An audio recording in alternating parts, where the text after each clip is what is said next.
গ্রাম ছিল, সেই গ্রামে বিকেল হওয়ার পরে কোনো গ্রামবাসী বাইরে যেত না, কেননা সেই গ্রামে একটি ভুতুড়ে সিঙ্গারাওয়ালা থাকতো।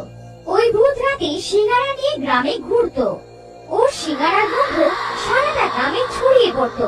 গন্ধে গ্রামবাসীরা আকর্ষিত হয়ে যেত আর নিজের বাড়ি থেকে বাইরে বেরিয়ে আসতো। সেই ভূত তাদেরকে তুলে নিয়ে নিজের সিঙ্গারার দোকানে নিয়ে যেত আর ওদের মেরে ফেলতো। তাই গ্রামবাসীরা নিজেদের ঘরের জানলা আর দরজা যাতে সিঙ্গারার গন্ধ ভেতরে না আসে। একদিন রাজন শহর থেকে 18 বছর পরে নিজের গ্রামে ফিরেছিল। আচ্ছা মা, তোমার সাথে তো দেখা করলাম, এখন একটু নিজের বন্ধুদের সাথে দেখা করে আসি। আচ্ছা যা, কিন্তু বিকেল হওয়ার আগে ফিরে আসিস বাবা। হ্যাঁ মা, ঠিক আছে, আমি তাড়াতাড়ি চলে আসবো। রাজন নিজের বন্ধুদের সাথে দেখা করার জন্য চলে যায়, আর দেখা করতেই রাজু, শ্যাম, আমাকে চিনতে পারলে? আমি তোমার ছোটবেলাকার বন্ধু রাজন, যে শহরে পড়তে চলে গেছিল। বন্ধু তুই? আমার বন্ধু, এত বছর পরে এসেছিস গ্রামে তুই ফিরে?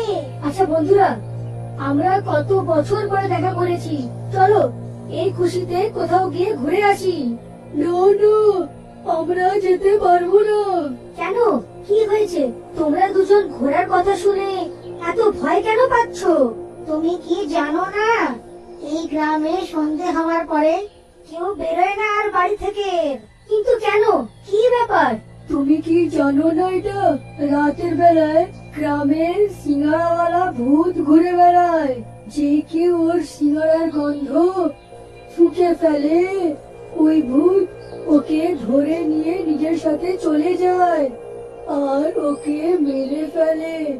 মনে হয় তোমার ভূতের ব্যাপারে কিছু জানা নেই, তাই জন্য তুমিও জানলা দরজাগুলো ভালো করে বন্ধ করে ঘুমিও। চলো ভাই, কোন বাড়ি যাই, অন্ধকার হতেই চলেছে। এতটুকু বলাতে রাজু আর শ্যাম ওখান থেকে চলে যায়। এই দুজনেও না কিরম কিরম কথা বলে যাচ্ছে। এই ভূত টুত কিছুই হয় না, মনে হয় এরা ভয় পাওয়াতে চাইছে। যদি এরকম কিছু ব্যাপার আছে তাহলে মাকে গিয়ে একবার জিজ্ঞেস করি। রাজন সেখান থেকে নিজের বাড়ি চলে যায় আর নিজের মাকে সব কথা জানায়। মা, আজ আমি নিজের বন্ধুদের সাথে দেখা করতে গেছিলাম না, ওরা কি সব আজব মতন কথা বলছিল, কি ইহারাওয়ালা ভূতের ব্যাপারে। এরম যদি কিছু কথা আছে তো বলো না মা। এই বিষয়ে কাকে কথা বলবো বাবা? এখন রাত অনেক হয়ে গেছে, এখন তো শুয়ে পড়, ঠিক আছে? তারপর রাজন নিজের ঘরে শুতে চলে যায়। রাজন নিজের বন্ধুদের কথায় খুব একটা বিশ্বাস করে না। ওরা যে ভুতুড়ে সিঙ্গারাওয়ালার কথা বলেছিল, আর ও জানলা খোলা রেখে শুয়ে পড়ে। আর রাত্রে ভুতুড়ে সিঙ্গারাওয়ালা হাতে সিঙ্গারার প্লেট নিয়ে গ্রামে ঘোরে। এই গ্রামের লোকেরা একটু জানলা দরজা খুলে আমারও দর্শন করে নাও, আমিও তো তোমার নিজেরই না, একবার তো দর্শন করে নাও আমার। এটা আমার বানানো গরম গরম সিঙ্গারা তো টেস্ট করে নাও একবার। কিন্তু কারোর বাড়ির জানলা খোলা থাকে না। কোনো ব্যাপার না, আমি নিজেই দেখে নিচ্ছি যে আজ কে মরবে আমার হাতে। এরম তো হতেই পারে না যে আমি আজ খালি হাতে যাব। তখনই ভূতের চোখ রাজনের জানলার দিকে পড়ে। তারপর সিঙ্গারার গন্ধ জানলা দিয়ে হয়ে রাজনের ঘরের ভিতরে পৌঁছে যায়। সিঙ্গারার গন্ধ পেয়ে রাজন আকর্ষিত হয়ে যায়। কি সুন্দর গন্ধ! এই সুগন্ধ তো সিঙ্গারার রে। সুগন্ধ এত ভালো, খেতে তো অনেক সুস্বাদু হবে রে, সুস্বাদু। রাজন গন্ধের সঙ্গে সঙ্গে বাইরে আসতে শুরু করে।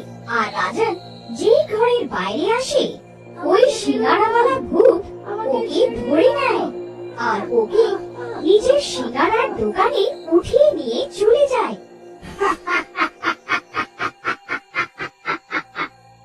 আজকে শিকার পেয়ে গেলাম। এই ভয়ে কাঁপতে শুরু করে আর ঘেমে নিয়ে অস্থির হয়ে যায়। আমাকে মেরো না, আমাকে আমাকে যেতে দাও। আমার অনেক বড় ভুল হয়ে গেছে যে আমি নিজের বন্ধুদের কথা শুনলাম না আর জানলা খুলে শুয়ে পড়লাম। আমি আমি তোমার সব কাজ করে দেবো, ঝাড়ু দেওয়া, কাপড় কাচা, বাসন মাজা, যা করাতে চাও করিয়ে নাও, কিন্তু আমাকে যেতে দাও, আমাকে যেতে দাও।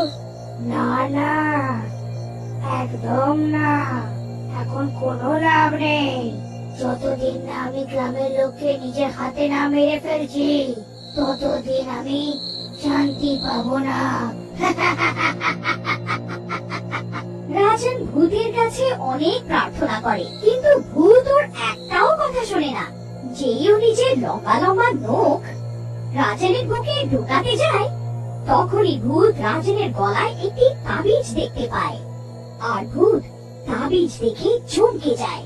এই এই এই তাবিজ তোমার গলায় কি করে এলো? এই এই তাবিজ আমার বাবার শেষ চিহ্ন বলে আছে। মা বলেছিল যখন আমি ছোট্ট ছিলাম তখন আমার বাবা আমাকে এই তাবিজটা পরিয়েছিল, কিন্তু সে এখন এই পৃথিবীতে নেই। এই কথা শুনে ভূতের চোখে জল এসে যায়। এই তাবিজ আমার, আর আমি তোমার বাবা। আমি আর আমি কিছু বুঝতে পারলাম না। রাজন কিছু বুঝতে পারে না। তখন ভূত পুরো কথা বলে যে কিভাবে ও ভূত হয়ে গেছিল। বাবা, আজ থেকে অনেক বছর আগে আমার সিঙ্গারার দোকান ছিল। আমার সিঙ্গারার চর্চা অনেক দূর দূর অব্দি ছিল। একদিন প্রধানের ছেলেও নিজের সিঙ্গারার দোকান আমার দোকানের একদম সামনে খুললো, কিন্তু ওর বানানো সিঙ্গারা ভালো ছিল না আর খারাপও ছিল। তাই জন্যে সবাই ওর বানানো সিঙ্গারা গুলো কিনতো না। আমার বানানো সিঙ্গারা গুলো তাজা আর সুস্বাদু হতো অনেক। নিজের থেকেই আমার দোকানে চলে আসতো আর অনেক অনেক সিঙ্গারা খেয়ে নিত, আর তো নিজের বাড়ির জন্যও নিয়ে চলে যেত। এই জন্যে প্রধানের ছেলে আমার সাথে ঈর্ষা করতো। একদিন ও আমাকে রাস্তা থেকে সরানোর উপায় বার করলো আর চুপচাপ দোকানে আগুন লাগিয়ে দিল, আর দোকানের সাথে আমাকেও পুড়িয়ে মেরে ফেললো। তারপর আমি ভূত হয়ে গেলাম। তাই যতক্ষণ না আমি ওকে না মেরে ফেলছি আমার আত্মা শান্তি পাবে না। বাবা, তোমার মৃত্যু যদি প্রধান মশাই ছেলের জন্য হয়েছে, তাহলে তুমি গ্রামের লোকেদের কেন মেরে যাচ্ছ? বাবা, যখন আমার দোকানে আগুন লেগেছিল তখন কেউ আমার সাহায্য করেনি। ব্যাস দাঁড়িয়ে দাঁড়িয়ে দেখছিল সবাই, তাই আমি এদের সবাইকে মেরে ফেলবো। কিন্তু আমি এখনো প্রধান মশাই ছেলেকে মারতে পারিনি, কারণ সে নিজের ঘরের দরজাটা বন্ধ রাখে, কখনো বাইরে আসে না। বাবা, আমি এতে তোমার সাহায্য করতে পারি, কিন্তু তুমি দিব্যি দাও, তুমি গ্রামের লোকেদের আর মারবে না। ভূতুরে সিঙ্গারাওয়ালা রাজনের কথায় রাজি হয়ে যায়, আর তারপর রাজন পুরো যোজনা বানায় যে কিভাবে প্রধানের ছেলেকে বাড়ি থেকে বাইরে বার করা যায়। যোজনা হিসেবে একদিন রাজন চুপি চুপি প্রধানের জানলার বাইরে সিঙ্গারায় ভরা প্লেট রেখে আসে। কিছুক্ষণ পরে প্রধানের ছেলে সিঙ্গারার গন্ধে আকর্ষিত হয়ে যায় আর বাড়ি থেকে বাইরে এসে যায়। এখন আমি তোকে মেরে নিজের প্রতিশোধ পূরণ করব। কিন্তু কিন্তু তুমি আমাকে মারতে কেন চাও? আর আর এই আর আর এই রাজনকে তো তুমি কিছুটি করছো না। কারণ তুমি আমার খুনি। তুমি আমাকে মেরেছো এ নয়, আর গ্রামের লোকেরাও নির্দোষ আছে। আমি আমি আর তোমার খুনি কে তুমি? এরপরে ভূত নিজের আসল রূপে এসে যায়। বান্সি, তুমি ঠিকই চিনেছো, আমি বান্সি। তুমি আমাকে পুড়িয়ে মেরে ফেলেছিলে, মনে পড়লো? দেখো দেখো দেখো বান্সি ভাই, দেখো বান্সি ভাই, আমাকে ক্ষমা করে দাও। আমার অনেক বড় ভুল হয়ে গেছিল, আমার ভুল হয়ে গেছিল, আমাকে ক্ষমা করে দাও বান্সি ভাই, আমাকে ক্ষমা করে দাও, আমার ভুল হয়ে গেছিল। আর তারপর থেকে সেই ভূত কখনো